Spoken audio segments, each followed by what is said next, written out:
I'm Tammy Dyer, and I live in Paynesville Township, which is right near Lake Erie, and we have lots and lots of trees. I love the trees.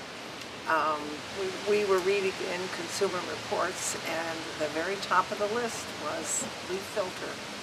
And about that time, this was a year ago, a salesman stopped out. I think I called, and they were great.